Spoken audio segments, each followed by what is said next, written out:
our live watch party for the Indiana Fever vs. Dallas game because it was going to be the first time that Caitlin Clark and Paige Bueckers would be going up against one another in.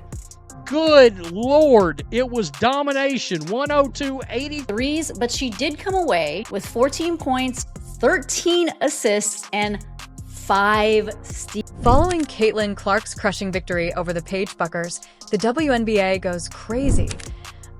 And in the most anticipated rookie matchup the WNBA has ever witnessed, Caitlin Clark just destroyed Paige Bueckers, and it wasn't close. In a game that left the league in flames, the Indiana Fever destroyed the Dallas Wings 102-83. Clark made sure that everyone understood that this was a statement. This was a highly anticipated game because it was going to be the first time that Caitlin Clark and Paige Bueckers would be going up against one another in. This game was an absolute blowout. It wasn't only expected that Caitlin Clark and Paige Bueckers would face off. It was a historic event. Fans drew attention to the date for weeks. One court, 2 number 1 picks, 2 generational talents, and one question that everyone is thinking about. Who is in charge of the WNBA in this new era? This is what it looks like when they let Caitlin Clark. The excitement at Gainbridge Fieldhouse was incredible from the minute the ball tipped. This was not your typical game during the regular season. It seemed like fate. With more than 17,000 spectators crammed into the arena, it was nationally broadcast on ABC and streamed on ESPN+. There was anxiety in every possession. Every look that Bueckers and Clark exchanged felt intimate. College rivals turned professional enemies, and they both knew exactly what was at stake. There were, again, 5 players on the Indiana Fever who scored. Because what was supposed to be a battle between 2 equal forces, 2 number 1 picks, 2 college legends, 2 future faces of the league turned into a Caitlin Clark master lesson. By halftime, it wasn't a game anymore. It was a declaration. Where the Indiana Fever beat the Dallas Wings 102. Let's go back. Paige and Caitlin had never met as professionals before. There was unbelievable hype. Paige made a strong impression. She had a striking appearance. She fired shots. On 9 of 15 shots, she finished with 21 points, 4 rebounds, and 4 assists. The data was good, but here's the problem. They were irrelevant as a change occurred midway through the second quarter. Caitlin made a change. Caitlin Clark running the show. Caitlin Clark running the offense, being the innovator of offense, the distributor of offense. She began to take charge of everything.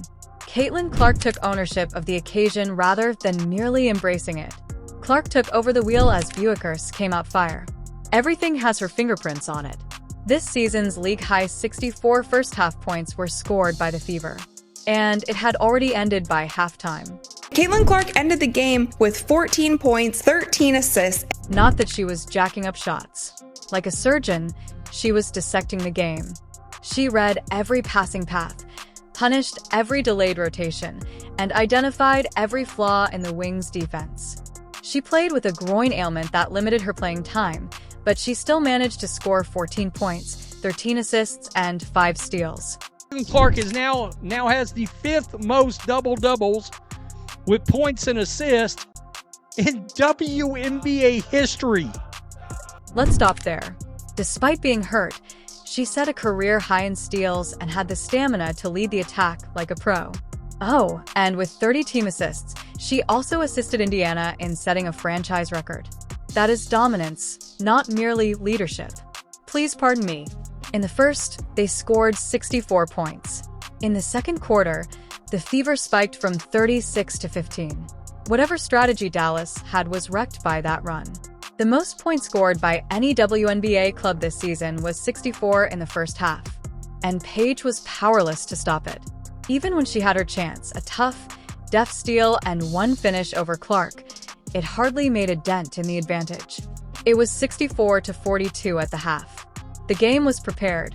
They scored 64 points in the first. Paige was outscored by Caitlin. She was surpassed by her. She made every move matter by transforming the court into a chessboard. The Wings, meanwhile, appeared to be missing. No chemistry, no pace, no answers. Despite Lure scoring 16 and Natasha Howard dumping 18, the Fever was simply too much. In this game, Caitlin Clark had a monster all-around game.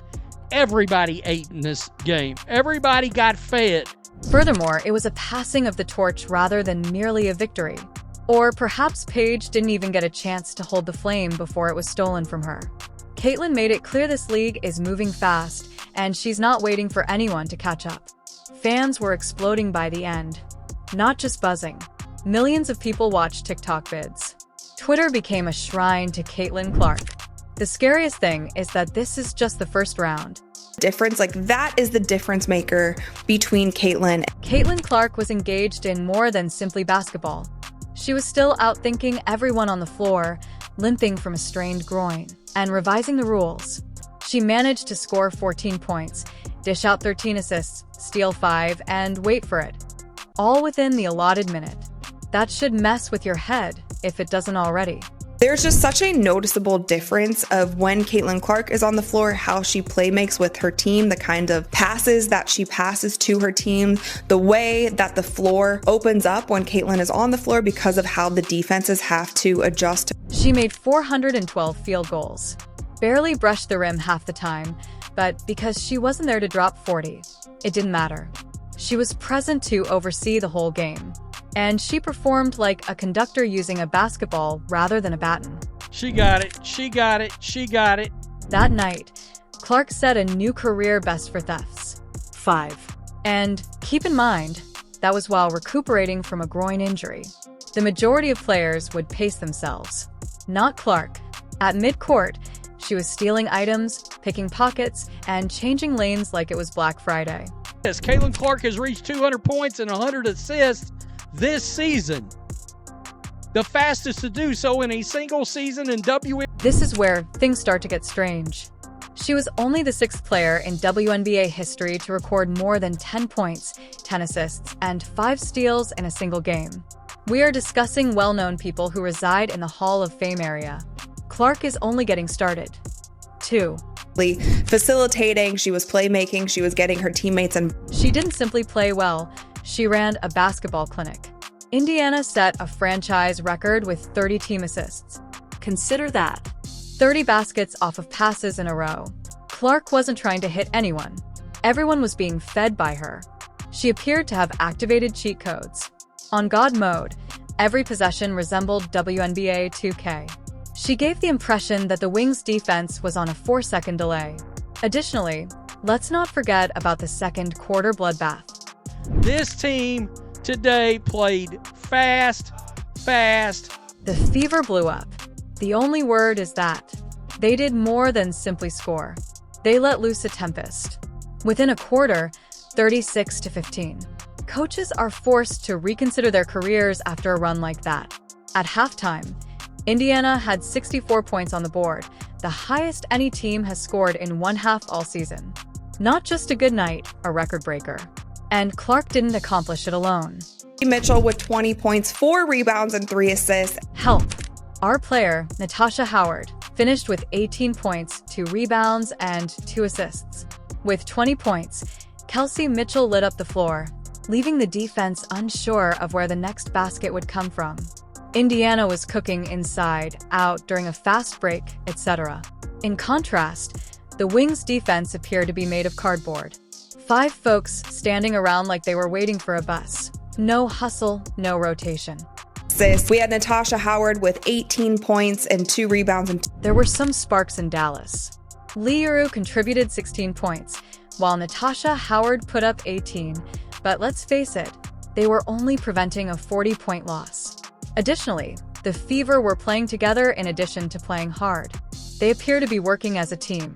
Dallas had the appearance of 5 strangers who had met 15 minutes prior to tip-off in the locker room. Because Paige and Caitlin essentially play the same position, they are both at least guard. But why was this game so crazy? The rivalry was what made it go from blowout to legendary. Because there were more than 2 inexperienced players hooping. This was unfinished business. Caitlin's hopes of winning the title were dashed in the 2024 Final Four by Paige Bueckers. Fans never forgot that she had closed Iowa, and neither did Clark. We are looking at where these 2 players are in their WNBA careers. Caitlin is still... The anxiety was evident from the very first possession. Clark's assists all appeared to be silent flexes. Every theft has a retribution. It was more than simply basketball. It was sweaty, sneaker-clad chess. This time, Clark was out here making sure Paige was aware. I am in charge. Here's Bueckers, a deep one. Is good! Paige Bueckers from Caitlin Clark. The fact that Paige dropped 21 was irrelevant. She had a better shooting percent, but that didn't matter since Caitlin had the game's energy, momentum, and dominance. She had more in mind than simply defeating Bueckers. She desired for her to sense it. And you know what? The world took note. Strategies for these other teams when they go up against Caitlin, they are as physical as they possibly can be. Video of Clark's cross-court dimes, lockdown steals, and passes. They set TikTok ablaze. Millions of views in a matter of hours. ESPN broadcast the highlights as though they were from the NBA Finals. 3 consecutive posts were dropped by Bleacher Report.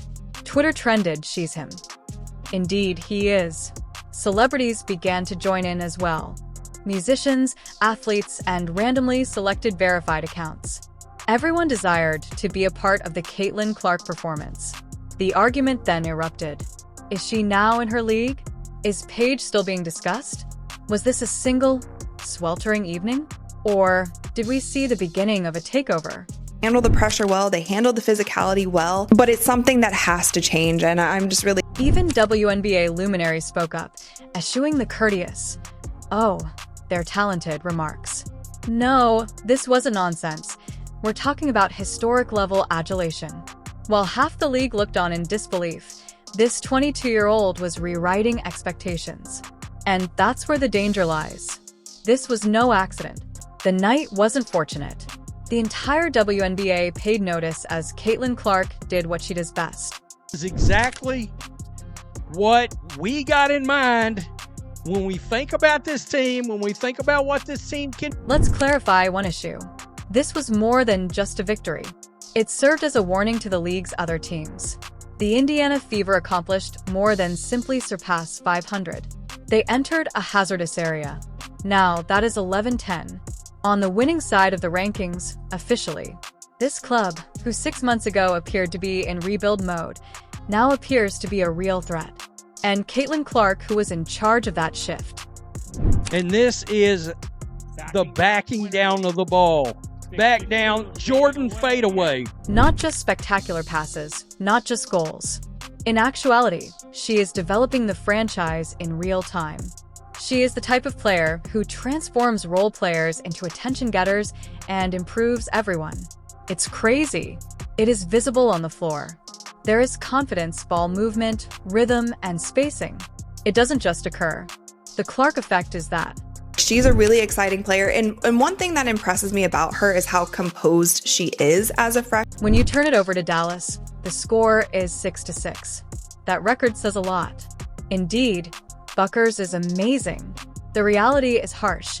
Even if she attempted to pull her team forward and gave up 21 points, she is working alone. The Wings' problems were clearly visible.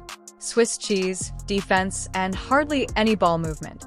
By the second quarter, the energy was gone. Even with good performances from Natasha Howard and Lee Weru, the Wings looked out of rhythm, weak, and completely overwhelmed. There is still no word on if Caitlin Clark's going to be in the three-point contest. And that's where the transformation is happening. The WNBA has always had its powerhouses, the Aces, the Liberty. But now we're watching a new structure take form. Clark isn't just making noise, she's changing the entire attitude of the league. She's young, she's relentless, and she's turning a middle-of-the-pack franchise into a team no one wants to face. It's not just about assists or points either. It's there. It's a leadership role. She is more than just a player. She is already becoming more and more like a blueprint. Finding their groove, and they're starting to find that. And this was one of the first games where I feel like there wasn't so much selfish play. They were moving as a unit. They was just sitting on the bench, and she looked defeated, and I didn't love that. The Paige Bueckers story is far from finished, though. This one does hurt. She accepted the loss. But let's not act as though she will simply disappear. This is only the start. These two are likely to keep running into one another because the WNBA suddenly has a golden rivalry. It's Magic versus Bird. It's Venus versus Serena time. The league is aware of it. The fans sense it. The media is already making the most of it. You can bet your bottom dollar that it will receive top billing the next time these two battle. Caitlin and Paige are the center of attention on the main page and prime spot. Because two stars aren't the only thing at stake. Franchise identity is at issue. Caitlin's current team is Indiana. It's personal every time they share the floor as Dallas is being rebuilt around Paige. Continue to play like this, they can be a good team, but I'm not getting too high, I'm not getting too low on everything. Also, don't take the stakes lightly. These games will have an impact on bragging rights, legacies, and playoff seeding. Additionally, don't count on Paige to be silent the next time. This will stick in her memory. She will be confined, and we might get a game of retribution that will last for generations. Because, make no mistake, this is war in progress. And as for the league, this isn't some slow buildup. The WNBA isn't waiting to grow. It is exploding. Therefore, if you thought this game was harsh, you had best get comfortable because the second round, which is scheduled for August 12th, 2025, will be even more brutal. To receive the most recent WNBA news, be sure to subscribe to the channel.